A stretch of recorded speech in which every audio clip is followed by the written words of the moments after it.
Bonjour.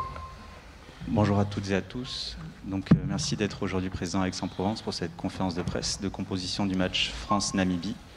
Je laisse donc la parole à Fabien Galtier et Antoine Dupont. Merci.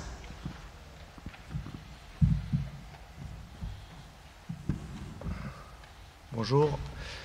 Je vous annonce donc l'équipe de France qui va affronter la Namibie au stade de Vélodrome jeudi 21 septembre à 21 h. C'est parti pour la première ligne. Cyril Bay à gauche, associé à Peato Movaka et Winnie Antonio. Seconde ligne, Cameron Woki, Thibaut Flamand. Troisième ligne, François Cross, Charles Olivon, Anthony Gelonche. La charnière, Antoine Dupont, capitaine, associé à Mathieu Jalibert. Les centres, Jonathan Danty, associé à Gaël Ficou, Louis Bielbarré à une aile et Damien Penaud à l'autre aile. À l'arrière, Thomas Ramos. Les finisseurs, Pierre Bourgarit, Reda Wardi, Dorian Aldeguerri, Romain Taufofinois,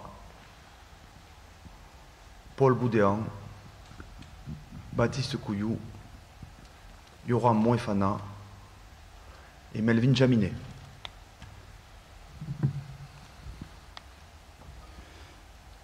Pour les questions, merci de bien vouloir lever la main, se présenter avec le nom de son média, s'il vous plaît.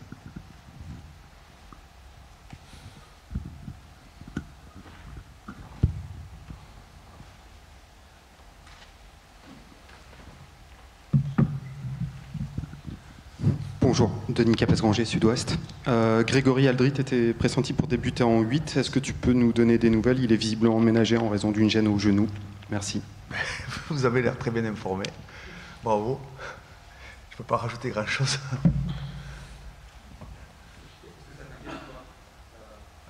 Disons que durant l'entraînement d'hier, il a ressenti une petite gêne au genou, donc il a été ménagé. Nous avons pris la décision avec Greg, bien sûr, de faire en sorte qu'il soit adapté et soigné correctement et à 100% pour jouer un match avec l'équipe de France.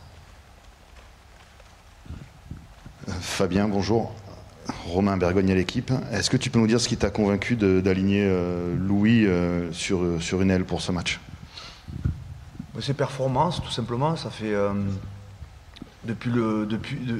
c'est son chemin, son parcours, bien sûr, et puis depuis qu'il est avec nous, ses performances, je crois que toutes ses performances sont très bonnes, et donc il mérite à nouveau de reporter le maillot. Comme je vous dis, c'est vraiment un joueur qui rentre dans le vestiaire et qui est venu chercher le maillot. Dans le cadre de notre groupe France, de l'émulation qu'il y a dans ce groupe, on a besoin de tout le monde, et Louis répond présent à chaque sortie. Bonjour, Pierre Robin, Canal+. Fabien, le choix de faire enchaîner Cameron Woki au poste de deuxième ligne, c'est son troisième match en 3 matchs. Pourquoi?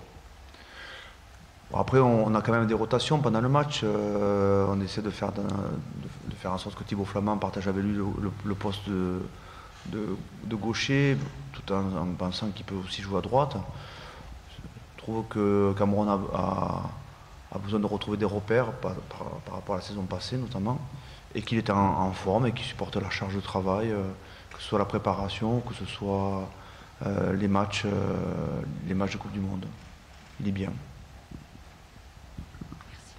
On va dire qu'il y a différents profils de joueurs et qu'il y a des joueurs qui peuvent enchaîner assez facilement dans le cas d'une rotation, et pour d'autres, on fait les choix de rotation. Bonjour messieurs, Camille Macali, la chaîne L'Équipe. Une question pour Antoine. Est-ce que tu peux nous dire à quel point c'était important de jouer ce match pour toi, et même justement pour peut-être encore plus créer des automatismes avec Mathieu avant les grosses échéances? Au-delà de créer des automatismes avec Mathieu, que je pense on a déjà, c'était Juste qu'il y a pas mal de joueurs qui ont été ménagés après le match des All Blacks qui était il y a 15 jours maintenant. Il y a encore 2 semaines avant le match de l'Italie et des prochaines échéances, on l'espère. Donc c'était juste l'idée de mettre notre meilleure équipe comme on le fait souvent en fonction de l'état de forme du moment où là pas mal de joueurs ont pu récupérer. Donc on se retrouve à être pas mal sur la composition d'équipe pour essayer de faire le meilleur match possible dans le résultat, mais aussi dans la forme. Oui, bonjour, Fanny Lechevestrier, Radio France. Question pour tous les deux. Est-ce qu'on peut revenir sur l'importance qu'ont dans le jeu Cyril Baille et Jonathan Danty qui font leur retour?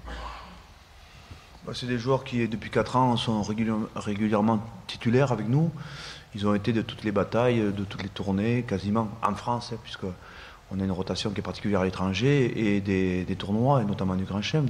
Donc ce sont des joueurs très importants pour l'équipe de France, tout simplement, à leur poste et avec aussi une expérience importante.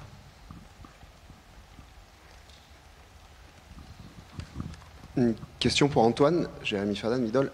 Antoine, petite question vraiment ciblée sur Cyril Baille, c'est quelqu'un que tu connais depuis très longtemps. Cyril, il jouait avec ton frère, c'est dans ses bras que tu étais tombé après le titre de champion d'Europe de Toulouse.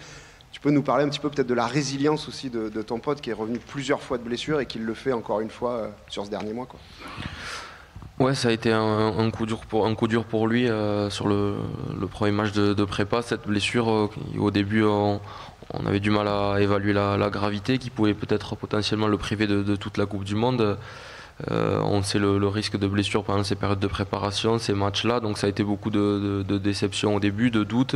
Puis ensuite, quand il y a eu la nature de la blessure, la durée, de suite la décision du staff aussi de le maintenir dans le groupe, ça a été un marqueur important pour lui, pour le groupe aussi, de montrer l'importance qu'il avait pour nous, et ça l'a reboosté à se dire qu'il voulait revenir à son meilleur niveau le plus rapidement possible.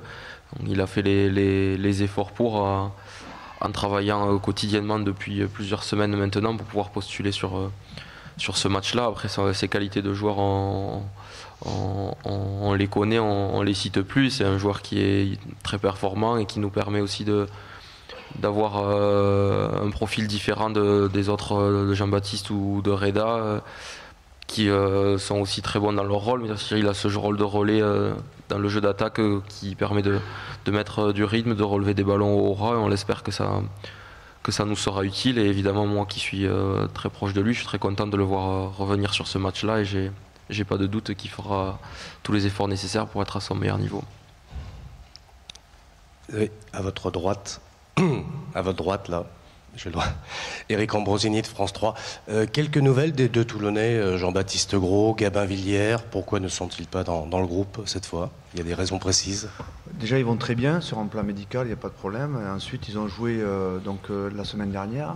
Et dans le cadre de rotation, on a choisi de mettre d'autres joueurs à leur poste. Mais ils vont très bien, ils sont dans le groupe. On a besoin de tout le monde, notamment des deux Toulonnais.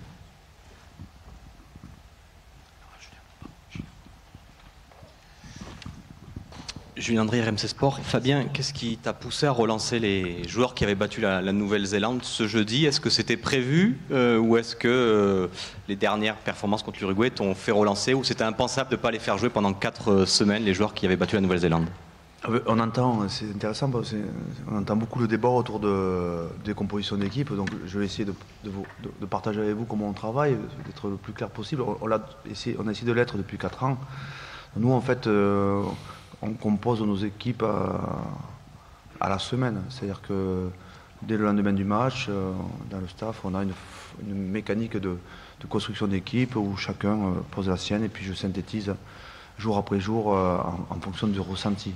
Donc en fait, il n'y a pas de prévision à long terme sur les compositions d'équipe dans la compétition. On a une vision de la préparation, ça c'est clair. On a une vision des rotations, on surveille les temps de jeu, on regarde bien sûr les performances, on travaille sur l'émulation, on a besoin de tout le monde. Mais les compositions d'équipe, on avait une idée sur le début de la compétition. C'est-à-dire, il y avait ce match face au All Blacks qui était pour nous clairement identifié, et on a aligné notre meilleure équipe du moment face au All Blacks. Le match a été gagné, c'était un succès pour tout le groupe, pas uniquement pour ceux qui étaient sur le terrain. Et ensuite, on avait un match 6 jours plus tard, avec un déplacement à Lille. Donc là, il était clair que les joueurs qui avaient joué les All Blacks avaient besoin de récupérer. Et donc, on a fait une équipe avec le groupe qui travaille en gérant les potentiels. Et donc, dès le lendemain du match face aux All Blacks, on a travaillé sur la composition d'équipe. Les joueurs, en général, la connaissent 2 jours après, sur une semaine de 7 jours. Au bout du 2e jour, ils savent s'ils jouent, s'ils sont titulaires ou si on est en attente en fonction des états physiques.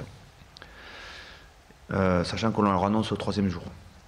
Parce qu'on a besoin de travailler avec des repères. Et puis ensuite, après le match face à Lille, on avait une semaine de 7 jours où là, on avait la possibilité de remettre les joueurs qui avaient joué face aux All Blacks sur le terrain, dans une rotation classique. Donc, dès le lendemain, on s'est remis à travailler sur la composition d'équipe. Et dès le lendemain, l'équipe que vous avez là, avec quelques modifications, puisque on a parlé de Greg Alldritt qui a eu une petite alerte hier, c'est l'équipe qu'on avait posée le lendemain du match face à l'Uruguay. Mais il n'y a pas de, j'ai entendu, de réaction, de changement de cap. Non, non. Nous, on travaille, notre méthode, elle est basée sur l'adaptabilité. On s'adapte. Et on lit en fonction des échéances. C'est un peu la théorie de Darwin. Si ça vous intéresse, on peut aller plus loin. Vous savez, Darwin, pour survivre, c'est pas les espèces les plus fortes ni les plus intelligentes qui survivent. C'est celles qui s'adaptent. Donc on essaie de suivre un petit peu les conseils de Darwin. Monsieur, bonjour, par ici. Laurent Blanchard, La Provence. Bonjour Antoine, bonjour Fabien. Fabien, tu as joué plusieurs matchs avec les Bleus au Vélodrome. Que retiens-tu de ce contexte particulier, de cette ambiance J'adore. Moi, je suis fan. J'ai que des grands souvenirs. J'ai pas un mauvais souvenir au Vélodrome. Mais tous. Les All Blacks, l'Angleterre, l'Australie, l'Afrique du Sud, en tant que joueur. Avec Montpellier, la demi contre le Racing. Avec Toulon, un match contre Toulouse, je crois. Et puis ensuite avec l'équipe de France actuelle contre l'Afrique du Sud. Le stade a beaucoup bougé depuis. C'était vraiment le Vélodrome. J'ai peut-être une anecdote à vous raconter, si ça vous intéresse. Ça vous intéresse ou pas? Alors j'en ai une. T'es prêt, Antoine? Je suis très prêt, ouais. J'ai dit. Donc c'était en 2000, je crois. C'était les All Blacks. Et on était logé à Aix-en-Provence. Mais on n'avait jamais joué encore au Vélodrome. C'était le stade mythique du football. Et c'était la première fois qu'on joue au stade Vélodrome. Donc on arrive. Et en fait, on se perd. C'est-à-dire que le bus, il ne trouve pas le stade. C'est vrai. Hein. Et donc on arrive que demi-heure avant. Et là, on descend. Et on va dans un hall. Et c'est une réception en Société Générale. Nous, on avait les sacs et tout. On s'était trompés, quoi. Les gars étaient contents. On venait les voir demi-heure avant le coup d'envoi. Donc ils ont fait une ovation, tout ça. Et on n'était toujours pas dans le vestiaire. Donc on s'est changé dans le bus. Donc c'était en fait, le stade Vélodrome était dans la foire exposition. Enfin, c'est un grand lieu. Et finalement, on est rentré dans le vestiaire un quart d'heure avant le coup d'envoi. Et on a une idée. Nous avons une idée. Comme on n'avait pas le temps de s'échauffer, on a dit on va faire le tour du terrain, tout doucement, le long de la ligne de touche. Le public était très proche à l'époque, vraiment très très proche. Et il y avait une telle ferveur, une telle chaleur dans ce stade qu'on a fait un tour tranquillement. On est rentré au vestiaire, on était chaud. Et au bout d'un quart d'heure, on menait 17-0. C'est vrai. C'est une anecdote, c'est la vérité. Donc voilà, sur le stade Vélodrome. Donc on adore. Enfin, personnellement, j'adore. Je ne sais pas si Antoine, tu aimes bien aussi. Moi, j'ai un souvenir un peu mitigé du dernier match, mais... Sinon, mince, ouais. C'est vrai, j'ai oublié. On avait gagné quand même. Oui, oui, c'est pour ça que j'ai dit mitigé. Olivier François, Le Parisien, une question pour Antoine. Il y a quelques jours, tu t'es retrouvé à la une de Valeurs Actuelles. Tu as repartagé la réaction de Jean Dujardin. Est-ce que tu peux développer un peu ton sentiment? Moi, je pense que j'ai développé un peu ma position en faisant ce geste-là. Et je ne suis pas sûr que ça soit le sujet maintenant de la conférence de presse. Encore à gauche, Eric Ambrosini, France 3. J'insiste un petit peu, mais c'est un mot un peu à la mode en ce moment. Est-ce que Gabin Villière est rétrogradé dans la hiérarchie au poste ou pas? Ah non, s'il vous plaît, sortez. C'est pas un mot à la mode, c'est une erreur. Faites attention au vocabulaire que vous utilisez. Non, non, il n'y a pas de. Il y a une saine émulation, il y a des joueurs qui viennent chercher le maillot dans le vestiaire. C'est un groupe, on a besoin de tout le monde. Et tous les joueurs sont très importants dans ce groupe des 33. Non, il n'y a pas... Ce mot, nous, on ne l'utilise pas. Je vous laisse l'utiliser si vous voulez, mais pas nous. Je vous ai déjà répondu, je pense. Question suivante. Salut Fabien. Est-ce que tu peux nous dire à quel point tu es heureux de retrouver Jonathan Danty au centre de l'attaque? Est-ce que tu peux nous dire aussi pourquoi ce profil de joueur est devenu quasi indispensable dans ton système, mais on le voit dans beaucoup d'équipes majeures de cette compétition? Déjà, en fait, je dirais que Jonathan Danty, c'est le joueur, la personnalité qui s'est construit et qui s'est créé dans notre équipe, en fait. C'est-à-dire que notre équipe, on ne peut pas comparer notre équipe avec les autres équipes, et surtout pas. Je reviens à la théorie de Darwin. Donc nous, notre équipe, elle s'est construite à travers 4 années de bataille, de challenge, de chaos. Et dedans, Jonathan Danty a pris une place essentielle de par son profil, mais pas que son profil. Moi, je ne peux pas le caser dans un profil de joueur. Il est un joueur, on va dire, très important dans notre équipe, parce qu'il est capable de répondre à plusieurs situations et de nous apporter toute sa force dans des moments clés. Mais pas uniquement en attaque, en défense aussi, et puis dans le jeu sans ballon, et aussi dans sa personnalité. Vous savez qu'il y a, sur un match de rugby, il y a la moitié de temps non joué et la moitié de temps joué. Donc dans les moitiés de temps non joué, il est important aussi. Donc en fait, Jonathan Danty, c'est vraiment quelqu'un qui s'est construit et qui a aidé notre équipe à se construire dans son profil. C'est-à-dire les deux profils, l'équipe et Joe. On va prendre 2 dernières questions.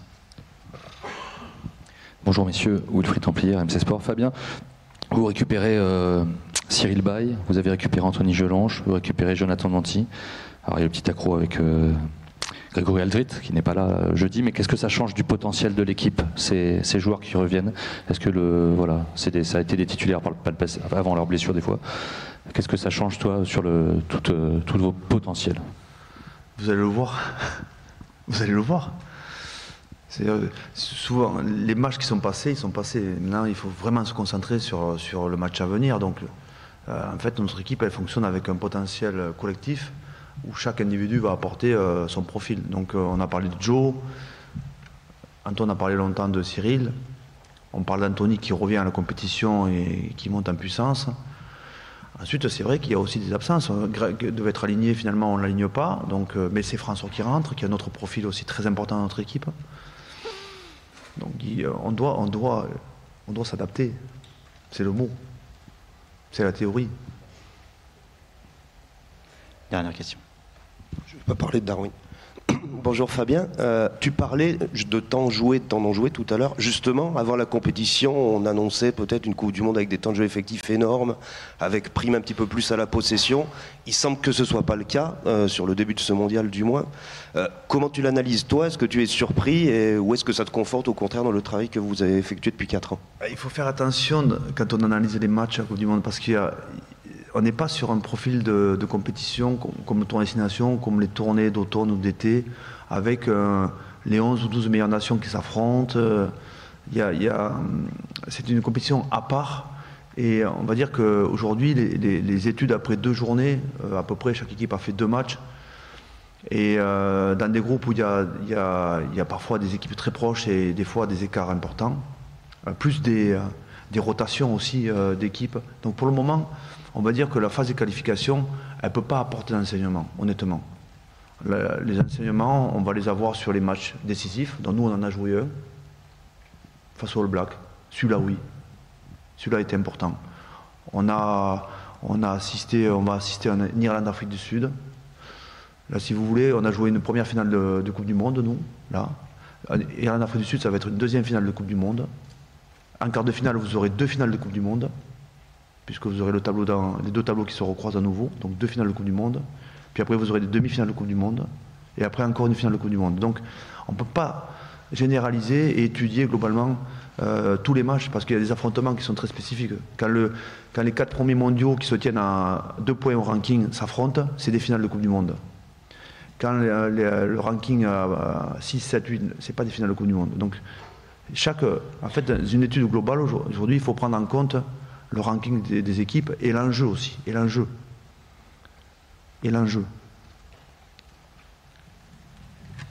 Merci. Merci à tous. Merci.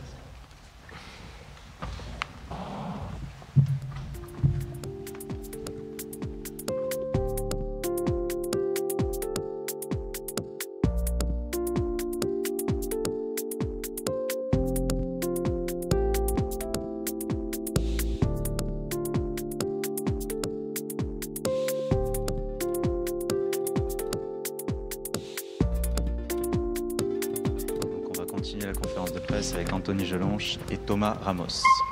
Même principe pour les questions, s'il vous plaît.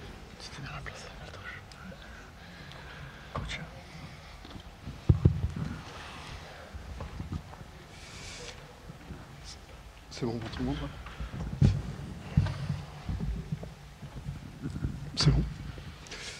Bonjour Anthony, Antoine Miaille pour Via Occitanie. Je voulais savoir, il y a eu du coup ta reprise sur le dernier match face à l'Uruguay qui marquait vraiment ton retour dans le groupe et sur le terrain. Là, tu enchaînes une deuxième rencontre de suite. Est-ce que là, tu sens vraiment que tu rentres vraiment à fond dans ta Coupe du Monde désormais avec ce deuxième match comme titulaire? Oui, c'est vrai que la semaine dernière, j'étais un peu stressé quand même avant le match. C'était pour moi, c'était ma reprise. Je ne savais pas dans l'état où j'étais vraiment. Et depuis que ce premier match est passé, je me sens vraiment mieux. Cette semaine, j'ai senti que j'ai passé un cap même sur l'entraînement. Et je suis prêt à faire un gros match ce week-end. Une question pour Thomas, Jérémy Fada, Midol. On connaît tous ton goût aussi pour le foot en dehors. Est-ce que le fait de jouer au stade Vélodrome, pour toi comme pour les autres fans de ce sport, ça a une petite saveur particulière quand même? Déjà, je suis pas fan de l'OM forcément, donc je peux pas trop dire ça pour le club que je supporte, mais non, c'est vrai que j'ai joué 2 fois, une fois avec le stade et une fois avec l'équipe de France. C'était des ambiances assez particulières. C'est un stade qui est quand même assez fermé maintenant qu'il y a le toit. J'ai des souvenirs contre l'Afrique du Sud où on s'entendait pas à 2 mètres tellement il y avait du bruit, donc ça change aussi un petit peu du Stade de France où il y a une grosse ambiance, mais ouais, la proximité avec les supporters, le fait qu'il y ait la piste d'athlétisme, on est un peu plus loin. Là, on est vraiment proche des supporters au Vélodrome, donc non, je pense qu'on a hâte de rejouer dans ce stade parce que l'ambiance est quand même incroyable. Et puis voilà, le stade est magnifique aussi, il faut dire ce qui est, donc voilà, je pense que on a à cœur de faire un beau match dans ce beau stade. Bonjour messieurs. Thomas, il y a des retours importants dans l'équipe. On l'a dit, Cyril, Baye, Anthony, Jonathan Danty. Est-ce qu'on se sent plus costaud à l'approche de ce match avec ces retours importants? Ouais, forcément, c'est des joueurs qui ont, comme l'a dit Fabien tout à l'heure, qui ont une place importante dans le groupe et qui jouent depuis maintenant 4 ans assez régulièrement. Donc voilà, et puis ça fait aussi plaisir de voir les mecs revenir de blessures. Forcément, celle d'Anto était plus grave que les autres, mais voilà, que ce soit Jonathan qui a traîné un petit pépin ou Cyril qui s'est posé beaucoup de questions avec son mollet. Voilà, c'est sûr qu'on est très content pour les mecs de les voir revenir dans le groupe, et puis ça permet vraiment de continuer à bosser à 33 et voilà, éviter d'avoir le moins de joueurs possible sur le côté. Bonjour messieurs, Camille Macali, la chaîne L'équipe. Au-delà de s'imposer face à la Namibie demain soir, est-ce que c'est important aussi pour vous de réaliser un match plein avec 2 mi-temps? Laurent Labitte nous disait une mi-temps sur les 4 disputés. Voilà. Jusqu'à quel point c'est important pour votre confiance, pour le groupe, de faire un match plein demain soir? Non, on a surtout envie de prendre du plaisir ensemble, je pense, sur ce match-là, tout en respectant bien évidemment cette équipe de la Namibie. On a vu que voilà, ils avaient pris quand même beaucoup de points sur les 2 premiers matchs, donc on a envie, voilà, nous aussi de marquer des points, de marquer des essais, mais tout ça, ça passera par respecter notre jeu, respecter ce qu'on se dit, être patient aussi, parce que c'est pas, même si c'est une équipe inférieur à nous sur le papier, c'est pas en jetant les ballons partout qu'on la transpercera. Donc voilà, on a aussi envie de progresser sur notre système offensif, je pense, nous personnellement. Donc voilà, c'est sûr que je pense qu'on se fixe aussi des objectifs de voilà, d'être bon sur notre attaque sur ce match, quoi. Bonjour à tous les deux, Pierre Robin pour Canal+. Pour tous les deux, justement, c'est important aussi d'enchaîner pour prendre du rythme, du temps de jeu et commencer un petit peu à se préparer aux matchs qui vont compter à la fin de la phase de poule et surtout le quart de finale. Ouais, c'est vrai que moi personnellement, c'était très important de reprendre du rythme maintenant. Il fallait que je joue quoi maintenant. Les entraînements, c'était bon, donc il fallait que je matche. Et au niveau du groupe, je pense que c'est un peu pareil. Les mecs, ils peuvent pas rester un mois sans jouer, quoi. Il faut qu'ils jouent, et là, ça tombait bien. Il y avait ce match contre la Namibie 15 jours après les All Blacks, donc tout le monde est prêt à livrer une grosse bataille. Messieurs, la question s'adresse à tous les deux. Philippe Lafont, France Télévisions. Les All Blacks sont passés 11 essais à cette équipe de Namibie. D'abord, est-ce que vous inspirez de ce qu'ils ont réussi à faire dans leur façon de jouer sur ce match? Et est-ce qu'il y a une forme de pression aussi de vouloir égaler ou matcher ce résultat? Parce que quelque part, il y a aussi une question de prestige, ou ça vous effleure pas l'esprit? Tous les deux, vous pouvez répondre. Non, je pense pas du tout. On n'est pas du tout en comparaison avec ce qu'ont fait les Blacks face à cette équipe de la Namibie. Nous, déjà, on est très contents de notre match face aux Blacks. L'objectif, c'était de le gagner, on l'a gagné. Derrière, ils ont fait de très bonnes choses, sur quoi on peut s'appuyer. Et ça, il ne faut pas le négliger, bien évidemment. Mais ensuite, comme je disais précédemment, on a envie d'être bon sur notre attaque, être bon défensivement, mais surtout voilà, prendre du plaisir offensivement, tout en respectant cette équipe. Donc je pense que voilà, qu'on marque plus de points ou moins de points que les Blacks, ça ne viendra pas, je pense, nous rendre heureux ou pas à la fin du match. Ce qu'on a envie, nous, c'est d'être bon collectivement.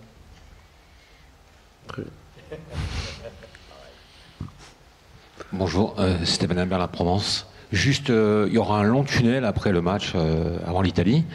Comment avez-vous prévu d'aménager votre temps libre, entre guillemets, à Aix? Des sorties sont prévues, de la famille, avec la visite des familles, comment ça va se passer?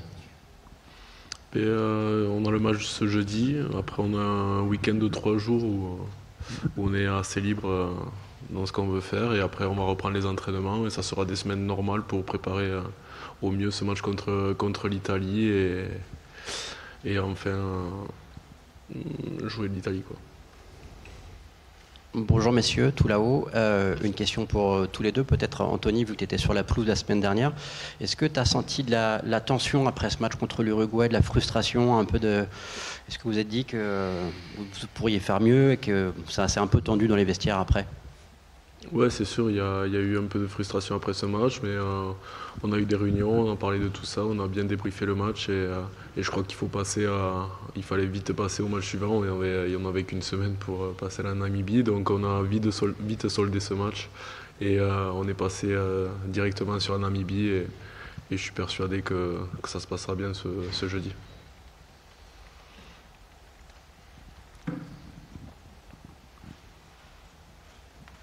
Merci. Ah non, une dernière question. Pardon, je rebondis sur la tension. On a vu aussi des images de Fabien de l'entraînement de dimanche à Rueil. Est-ce que vous l'avez, lui, senti plus tendu que d'habitude? Tu me laisses, celle-là? Ouais. Tu me la laisses? Ouais. Non, pas forcément plus tendu que d'habitude. Voilà, après, c'est plus... je ne vais pas parler pour lui, mais on est quand même dans un milieu où on utilise parfois des mots qui veulent pas dire vraiment ce qu'on pense. Je pense que nous, parfois, on le prend aussi à la rigolade quand on se parle comme ça entre nous. Donc, je pense que les jeunes du Stade Français, pour les avoir vus un peu à côté, leur rigoler aussi à certains moments. Donc, il faut plus dédramatiser la chose que la prendre au sérieux pour en faire du buzz ou quoi. Donc, je pense qu'il n'y a vraiment pas grand-chose là-dessus. Et puis, nous, de temps en temps, on aime bien quand Fabien est tendu aussi, donc c'est très bien. Merci à tous.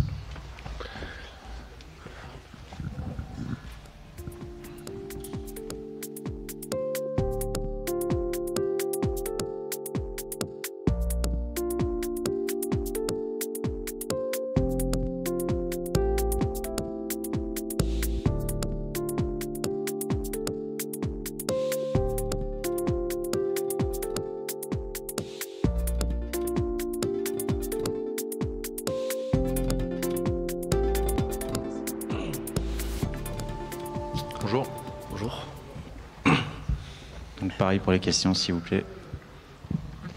Bonjour à tous les deux, Pierre Robin pour Canal+. Louis, comment tu vis le fait de passer maintenant avec l'équipe dite premium, les cadres en tout cas, en tant que titulaire? Non, déjà je suis très content d'enchaîner un deuxième match titulaire. Après voilà, je pense que Gabin il a fait 2 fois 80 minutes. Donc voilà, je me considère pas comme titulaire, même si bien sûr ça peut devenir... c'est l'objectif pour les 33 joueurs qui sont là de pouvoir être titulaire dans cette équipe. Mais non, je me considère pas comme un titulaire, même si je suis très content d'enchaîner ce match avec l'équipe. Bon bah je sais pas où est Adrien, mais laissez le micro. Alors est-ce qu'il y a quelqu'un qui a une question? Bonjour, Fanny Lechevestrier, Radio France. Question pour celui qui veut. Est-ce qu'il y a un goût, alors je ne vais pas dire de revanche, mais envie de répondre aux critiques aussi sur ce match par rapport aux critiques de sur l'Uruguay? Ouais, bah, c'est surtout de répondre par rapport à nous, l'impression qu'on a eue et qu'on a laissé sur le match contre l'Uruguay. On a à cœur de montrer un visage qui nous correspond. On a envie de faire une prestation aboutie, propre, qui correspond à ce qu'on peut et ce qu'on sait faire.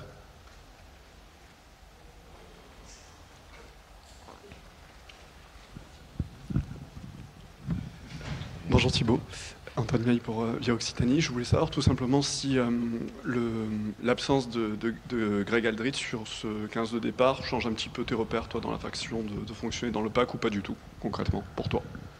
Non, pas trop. On a l'habitude de fonctionner à 42, à 33. On a un effectif qui est prêt à tourner s'il le faut. Donc non, on est prêt à composer avec ça, et il n'y a pas de changement majeur. Non.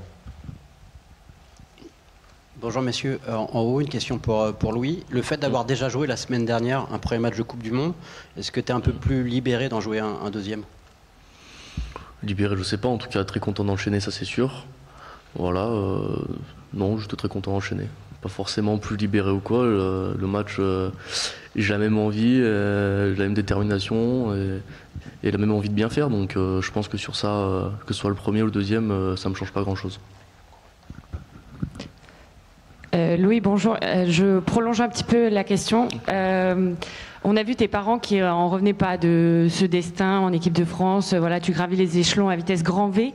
Comment toi tu fais pour t'enlever peut-être la pression les jours de match? Est-ce que tu prends des conseils au niveau de tes coéquipiers qui ont plus d'expérience? Comment tu fais pour être prêt et essayer de faire de ton maximum le jour J? Ouais, c'est sûr que ça va très vite, mais je réalise pas forcément. Mais je pense que c'est le mieux pour moi que je réalise pas forcément. Enfin, je me pose pas de questions du coup. Je vais sur les matchs, j'ai juste envie de jouer au rugby. Je prends beaucoup de plaisir en jouant, que ce soit en équipe de France ou à Bordeaux. Donc voilà, non, je prends du plaisir. Et après, oui, bien sûr que les autres joueurs me conseillent, que ce soit club ou sélection, et un petit mélange de tout ça fait que j'arrive à rester moi-même. Et voilà, je pense que pour l'instant, ça marche plutôt bien. Bonjour messieurs, Louis, bonjour. On te donne une place à l'aile gauche de cette équipe-là. Est-ce que tu as l'ambition de t'y installer, d'y rester? Oui, forcément que comme j'ai dit précédemment, que chaque joueur qui est dans les 33, dès qu'il a l'opportunité de jouer, c'est pour montrer qu'il peut intégrer le 15 titulaire. Donc évidemment que je vais tout faire pour faire le meilleur match. Et après voilà, c'est les coachs qui feront leur meilleure équipe possible. Et voilà, non mais je me mets pas forcément de pression ou quoi. Je sais que si je dois passer titulaire, ça passera par des bons matchs ou quoi. Donc voilà.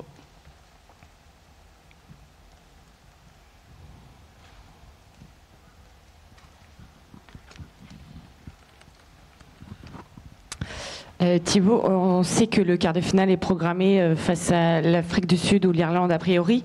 Est-ce que vous regardez un petit peu les matchs? Est-ce que vous les analysez un petit peu, ou vous êtes vraiment focalisé que sur vous? Comment ça se passe? Est-ce que vous regardez les autres matchs de vos futurs adversaires? Alors déjà, on est très concentré sur le match qu'on a ce week-end. On ne surtout pas faire l'erreur de se focaliser sur un match possible tardif. Donc on est concentré là-dessus. Après, c'est sûr qu'on garde toujours un œil aussi sur les équipes qu'on peut affronter. On regarde tous les matchs d'une façon générale, mais c'est vrai qu'on prête une attention un peu plus particulière à l'Afrique du Sud et à l'Irlande qu'on a vu jouer ces derniers jours. Donc ouais, on garde un œil sur eux, mais on est surtout très concentré et focalisé sur le match de jeudi.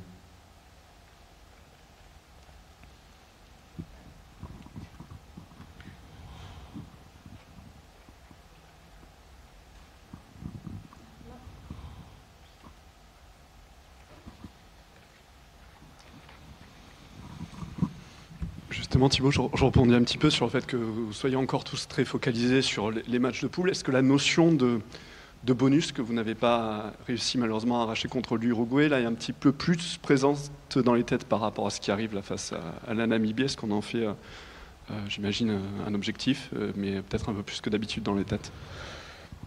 Pour être honnête, pas forcément. Comme on l'a dit, comme Thomas l'a dit, comme je pense Fabien et Antoine l'ont dit aussi, je pense qu'on veut surtout faire une prestation qui est aboutie, de ressortir du match avec de la satisfaction, du plaisir. Et le bonus, s'il vient, ça découlera de ça, mais on veut faire les choses dans l'ordre et c'est surtout prendre du plaisir, être en place, et puis ouais, faire une prestation aboutie. Et c'est comme ça qu'on arrivera à avoir un bonus, mais on pense pas à bonus avant de penser à prestation aboutie. Justement, Thibaut, on vous a vu peut-être un petit peu bousculé devant face à l'Uruguay. Est-ce que justement cette notion de plaisir, elle va passer sur un point particulier que vous avez envie de travailler, de vous régler peut-être dans cette partie face à la Namibie? Ouais, je pense que ce qui peut-être a un peu pêché contre l'Uruguay, c'est peut-être un peu ce manque d'engagement. Donc ouais, c'est sûr que là, du coup, ce qui pourra donner du plaisir, c'est cet engagement, l'agressivité qu'on peut avoir, qu'on sait qu'on a en nous, qu'on n'a pas su totalement lâcher sur l'Uruguay. Mais voilà, donc ouais, si on arrive à faire ça, je pense que les choses pourront se mettre en place et le paysage pourra s'éclaircir. Bonjour Thibaut. Est-ce que justement depuis l'Uruguay, la frustration dont tu parlais toi l'après-match, les jours qui ont suivi, le débrief, l'entraînement, est-ce que tu as le sentiment que vous montez les curseurs là, depuis plusieurs jours et que vous avez l'ambition de bien le monter jeudi? Ouais, bien sûr, on est tous conscients de comment ça s'est passé, même si encore une fois il n'y a pas le feu au lac, on a gagné le match. Mais non, on a tous digéré, évacué un peu cette frustration et on a tous à cœur de faire une bonne partie jeudi. Et du coup, on a fait un très bon entraînement. Attends, là on est mardi. Désolé, on est un peu décalé du coup là avec tous les jours. Mais on a fait un très bon entraînement cette semaine, donc ça nous a redonné un peu de confiance. Donc ouais, on a tous à cœur de faire une belle prestation jeudi. Une question pour tous les deux. Hier, il y avait un documentaire sur les 3 équipes de France finalistes. Je ne sais pas si vous l'avez vu dans l'histoire. Comment vous faites pour un peu décrocher de ce rugby? Est-ce que ça vous arrive de faire un petit peu, entre guillemets, des conneries, de rigoler, parce qu'on vous sent vraiment très cadré, voilà, très, je ne vais pas dire lisse, mais très garçon parfait. Est-ce que vous arrivez à sortir de ça un petit peu? Tu réponds? Oui, est-ce qu'on arrive à sortir du rugby, oui et non. Je pense que voilà, ça reste une Coupe du Monde de rugby, donc je pense que l'objectif principal c'est d'être focus sur le rugby. Après, le staff nous laisse pas mal de temps libre aussi, que ce soit sur nos jours de repos ou même on a des soirées libres des fois où on peut sortir un peu, voir nos potes, etc. Tout en restant sérieux bien sûr. Mais je pense que ces petits moments dans la semaine on a des temps pour nous, je pense que ça nous aide à déconnecter un peu du rugby et voilà, et vraiment penser à autre chose. Question un petit peu pour tous les deux, que répondra qui voudra. Justement, tu parles de rester concentré. Louis, on sait que sur les 2 premiers matchs, il y a eu des essais assez tôt encaissés de votre part. Est-ce que cette semaine, il y a eu une mise en vigilance de la part de Fabien là-dessus, sur l'entame de match, même face à la Namibie? Merci. Désolé, je pensais que tu parlais à lui, j'ai pas trop suivi. Non, je la répète si vous voulez. Répondra qui voudra. Je veux vous dire que sur les 2 premiers matchs, on a vu que sur les premières minutes, il y a eu des essais encaissés de votre côté. Je voulais savoir s'il y avait eu une mise en vigilance de la part de Fabien cette semaine là-dessus, en vue du match face à la Namibie. Merci. Non, pas nécessairement. On sait que ça n'a pas forcément bien débuté, surtout sur les 2 premiers matchs. Après, je pense que la Nouvelle-Zélande, c'était aussi beaucoup peut-être inconsciemment, même si on était préparé à ça, je pense que c'était beaucoup la pression de l'enjeu, le démarrage enfin de la Coupe du Monde qu'on attendait depuis pas mal de temps, on en parlait depuis longtemps, donc je pense que quelque part ça nous a peut-être même fait du bien de prendre cet essai d'entrée, dans le sens où ça nous a, voilà, là on y est, et on démarre, ça y est. Et puis l'Uruguay après, ouais, je pense qu'on a été pris par l'envie de l'Uruguay d'en découdre, et je pense qu'on a peut-être été un peu surpris par ça, même si encore une fois on s'y était préparé. Donc je pense que c'est beaucoup le contexte qui fait qu'on ait pris ces d'entrée. C'est pas vraiment une tendance. Je pense c'est pas vraiment, je pense, un trait de notre équipe qui fait qu'on est déconcentré en début de match. Je pense que voilà, c'est vraiment le contexte qui a fait que c'était comme ça, et donc il n'y a pas eu forcément de point de vigilance particulier là-dessus. Messieurs, une question pour tous les deux. Thomas disait en rigolant qu'il aimait bien voir Fabien Galtier un peu énervé, vous aussi, et comment il est quand il est énervé? Ouais, il est assez incisif, le message est clair. Donc non, ça nous fait du bien aussi parfois de se faire bouger, on se remet en question et ça nous permet d'avancer. Donc ouais, ça fait du bien. Une dernière question. Merci à tous. C'est donc la fin de cette conférence de presse.